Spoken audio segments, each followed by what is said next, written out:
Review de filme do Coringa 1 e a volta dele como vilão sociopata e não funkeiro de 2016. Bom, foi estrelado em 2019, o filme dirigido pelo Todd Phillips, que já dirigiu outros sucessos como a sequência de Se Beber Não Case, Nasce Uma Estrela, que tem a Lady Gaga, e dirigiu o Coringa Delira 2 agora também. O filme ganhou vários Oscars de melhor ator, né, pro Joaquin Phoenix, melhor ator protagonista, de fotografia, de som, trilha sonora, maquiagem e etc. O filme é uma obra-prima, tá? O filme foi bem aclamado, foi bem recebido pela crítica e o filme é muito legal. E agora vamos para a história dele. O que eu vou fazer? Eu vou contar um pouco, tipo, fazer realmente o review da história, vai ter uma parte de spoiler, então, tipo, se você quiser assistir o filme ainda, assista. Sem pegar spoiler, pula essa parte e, por fim, observações finais. O Arthur Fleck, que depois vai ter o alter ego do Coringa, né? A gente começa a ter ele como o Arthur. Ele tem emprego de merda. Ele trabalha, tipo, sendo... pelo que eu entendi, tipo, é uma empresa de palhaço, não necessariamente pra uma coisa só, mas, tipo assim, você pode contratar o palhaço pra anunciar na sua loja, pra ir em hospital pediátrico, que é uma das coisas que ele faz. E assim, aí ele, tipo, ele recebe mal, ele tem os problemas de saúde dele, ele cuida da mãe, que é doente, ele segue psicólogo inclusive do governo, que depois é cortada a verba. Não é uma vida agradável, não é uma vida que ele gosta.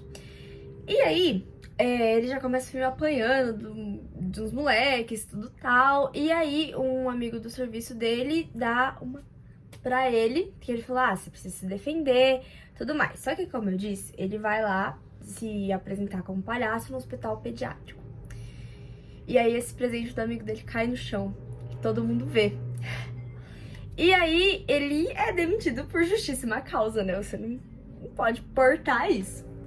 E aí, todo desempregado, assim, todo triste, ele tá no metrô, voltando pra casa e vem uns caras mexer com ele. Tipo, zoar dele, que ele tá vestido de palhaço, coisa assim. E aí ele pega aquele presente que ele recebeu e usa nos caras mesmo. E aí, é reportado no jornal isso, que 3 caras foram mortos no metrô, tudo mais, mas até então não sabe quem era. Aí, disse, é um cara com máscara de palhaço, tudo mais. E tudo isso começa a ter um certo movimento político, uma onda política que vai se desenvolvendo durante o filme. O ponto de virada do filme é que, como eu disse, ele cuida da mãe dele, que é doente e tudo mais. E a mãe dele tá escrevendo cartas pro Thomas Wayne. E ela fala, não, porque eu já trabalhei pra ele e tudo mais. Só que aí o Arthur não entende, tipo, por que ela tá escrevendo cartas? Tipo, por que ele ajudaria uma mulher que trabalhou com ele há anos atrás?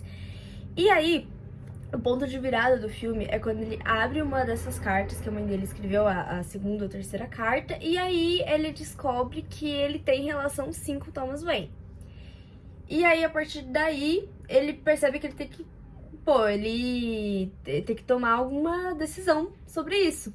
Porque agora que ele já tá desempregado, tá cuidando da mãe e ele descobriu um baita segredo, ele tem que tomar uma decisão. E aí, eu recomendo você assistir, tá? Mas, se você não se importar de pegar spoiler ou já assistiu o filme, continue comigo.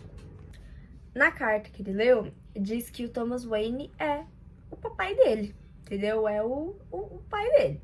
E ele vai lá na mansão Wayne e ele encontra com o Bruce quando era criança, né, tudo mais. Isso que ficou pairando na minha cabeça, porque, tipo, o Arthur, né, ele já tava batendo uns 30 anos, não tava, no filme. Só que o Bruce, ele era um moleque, uns 7 anos de idade. Então, se a gente pegar, tipo assim, vamos lá, 37 anos, 37, são 23 anos de diferença. Então, quer dizer que quando o Batman tá com 30, o Coringa já tá com 53? Amigo, dá uma aposentada, vê no INSS aí o que dá pra você fazer. 53 anos, você se fazendo de palhaço, colega, mas tudo bem. Não, sem julgamentos também, né? Quem vai ter sendo eu pra julgar.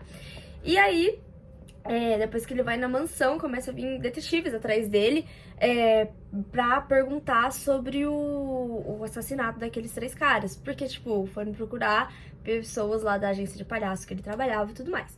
Só que nisso, quando os detetives vão na casa dele e ele não tá, e eles meio que fazem essas perguntas pra mãe do Arthur, a mãe dele não tanca e vai de Vasco mesmo. Não, ela ainda não foi de Vasco, ela só deu uma infartada mesmo. E aí, quando já tá tendo um baita protesto sobre... Porque o Thomas Wayne, esqueci de falar, ele tá sendo candidato a prefeito de Gotham. Esse homem não é um prefeito, não. Esse homem não vai. E aí tá tendo todo um protesto com pessoas com máscara de palhaço, porque eles pegaram esse ícone do palhaço como, tipo assim, algo contra a família Wayne.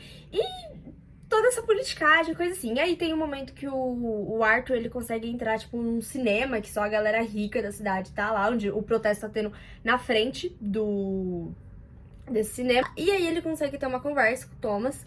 E aí ele, tipo, cara, não, que eu sou seu filho, nananã. Vai.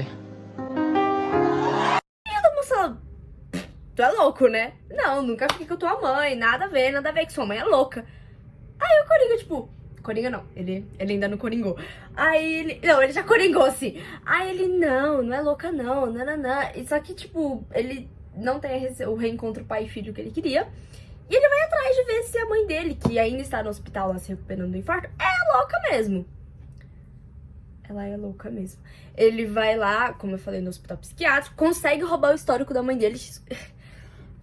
Enfim, ele consegue roubar o histórico da mãe dele. Realmente, ela tinha alucinações, coisas do tipo. E, inclusive, ele é louco. O Arthur tem problemas mentais por causa do passado dele com a mãe dele. Se não me engano, eu não lembro se era a mãe dele ou os namorados que a mãe dele teve, que batiam nele. E aí, tipo, numa dessas pancadas da cabeça, que ele desenvolveu todos os problemas que ele teve. E aí, pé da vida, ele vai lá no hospital e leva a mãe dele de Americanas mesmo, né?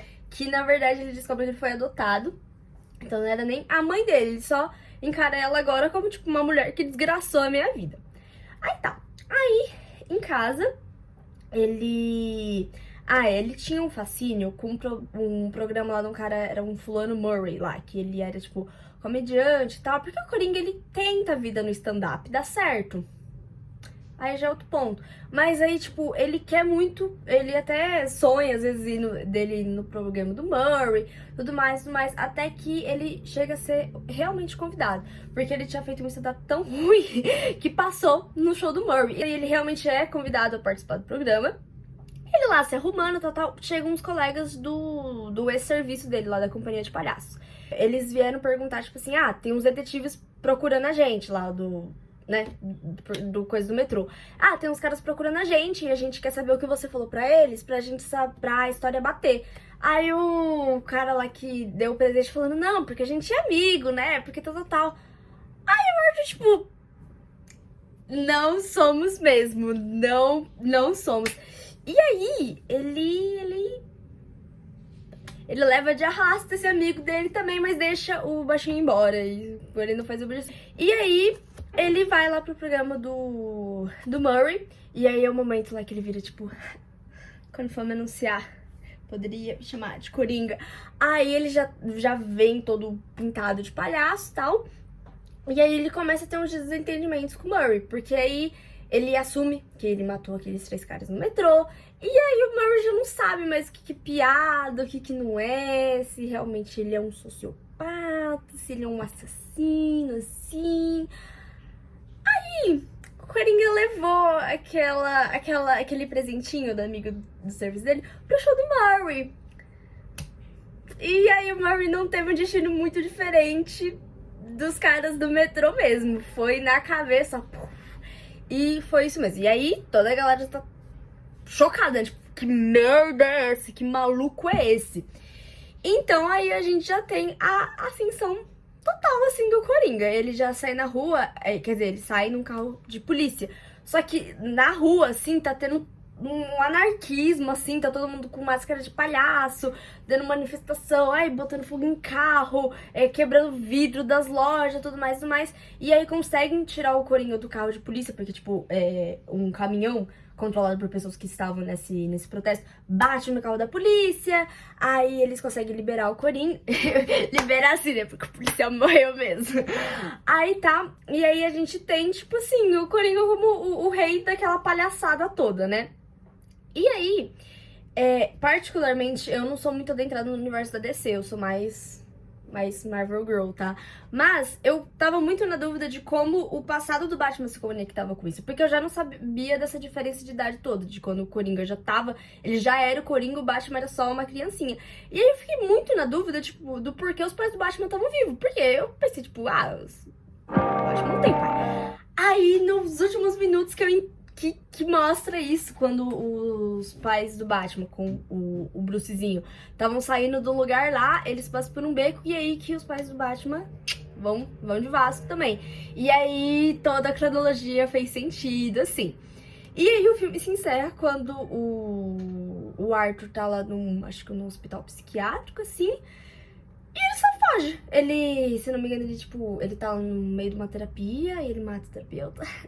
E aí, as últimas cenas é, tipo, ele correndo pro lado pro outro com o médico correndo atrás dele. E o filme se encerra, tipo, dando uma clara amostra que vai haver uma continuação, nem que seja num próximo filme do Batman, nem que seja num próximo filme do Coringa, que foi o que aconteceu. Aí agora, observações minhas. Foi primeiro de como a segurança falhou, né, em todos os aspectos, porque ele conseguiu roubar o histórico de uma pessoa, tudo bem, só da mansão Wayne que funcionou, mas ele conseguiu, lá quando ele foi falar com o Thomas, ele conseguiu adentrar o cinema, que só tinha a mais alta burguesia da cidade, ele conseguiu pegar um uniforme, como se ele trabalhasse lá, e tipo, ninguém aí, né? Tipo, tava tendo uma manifestação, tava tendo todo um policiamento pra parar o protesto na frente do cinema, mas um cara que tá indo ali no canto pra entrar no cinema, ninguém passou batido assim.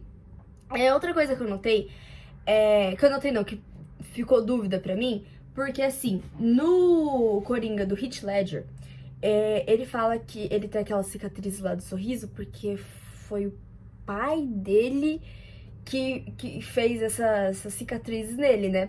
Foi o pai. Ai, gente, desculpa, sou péssima de descer.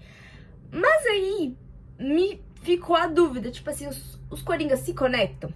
Eles se conectam. Porque não faria sentido, porque o Coringa do Joaquin Phoenix não tem marcas, inclusive a história do pai dele é ser o Thomas Wayne, né? Não tem essa conexão de, tipo assim, de ser um pai alcoólatra, que se não me engano era isso, que cortou tal. Então eu só fiquei nessa dúvida de, tipo assim, se são, sei lá, universos diferentes, por mais que seja o mesmo personagem, e por que ele não tem as marcas do sorriso. Não sei se isso vai ter no 2, vou assistir hoje. Tá.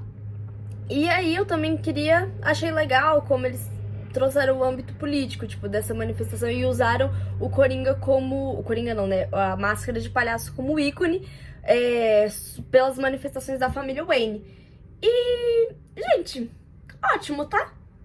5 stars. Foi muito bom, vou ver a continuação hoje, mas já me disseram que não é pra ir esperando tanto enredo assim. Mas foi isso, gente. Eu gostei pra caramba do filme, tá? Eu pretendo continuar vendo mais filmes da DC. E espero que vocês tenham gostado do vídeo. Foi o primeiro vídeo aqui. Deixem like, se inscrevam, ativem o sininho e estarei tentando postar com a maior frequência possível. Beijo, gente!